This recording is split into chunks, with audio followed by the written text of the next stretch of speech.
Are you single? Have you been looking for your perfect partner? Your other half, your soulmate, perhaps. If you believe in them, now what if the government played Cupid and helped you find love is the immediate question.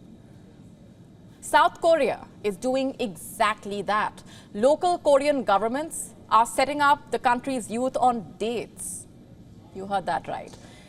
And as the authorities play matchmaker, dating giant Tinder seems to be going off track. It is demanding $500 from its users for monthly subscription. Are you willing to pay that price for love? More in our next report. In Seongnam City, just outside of the South Korean capital Seoul, a hotel ballroom was filled with pink balloons. The sound of love songs echoed. 100 singles gathered for a night of wine and dine. A bar after party would follow. If things went as planned, many would go home with another date planned. Who was the matchmaker? Who organized this evening of romance? None other than the city government. It was one of the many blind dating events happening all over South Korea. But why is the government sponsoring them? As you know, desperate times call for desperate measures. Here, the desperation is fueled by an increased disinterest in marriage and a plummeting fertility rate. South Korea has recorded the world's lowest fertility rate for 3 years in a row. The government is trying hard to nudge young adults towards a married life. It wants its youth to settle down and start a family. A negative attitude towards marriage is spreading in the South Korean society. That's what the authorities believe. The proportion of people getting married has decreased worldwide. But in South Korea, the decline is staggering. Let's look at some numbers. In 2021, there were 6 marriages per 1,000 people in the United States. In South Korea, there were only 3.8. Fewer marriages mean fewer births. In 2022, South Korea's fertility rate declined to 0.78. It dropped for the 7th year straight.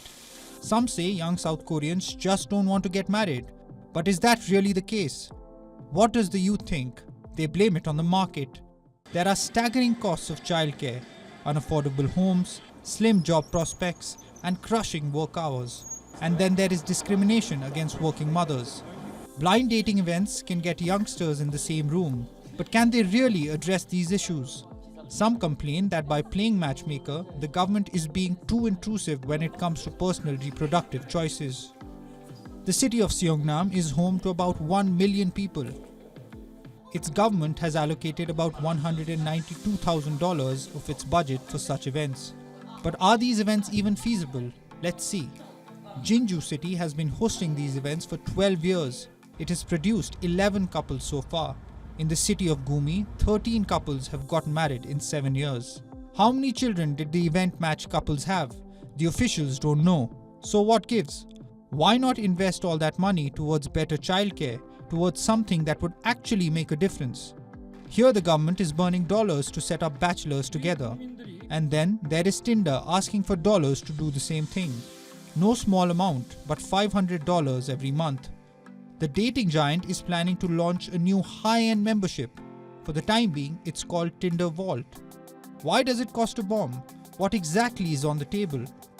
Will it help the users find better partners? Well, Tinder is promising an even more fun experience and quality matches for exclusive users. Take it the way you want to. Romance scams, by the way, are among the most common type of online frauds. Losses run in millions of dollars. Scammers prey on people's need for love and finding a connection. This can make them vulnerable to manipulation. But how will eligible bachelors react to $500 subscriptions? Is it a price they are willing to pay for love? Bureau Report, WION World is One. WION now available in your country. Download the app now. Get all the updates on the move.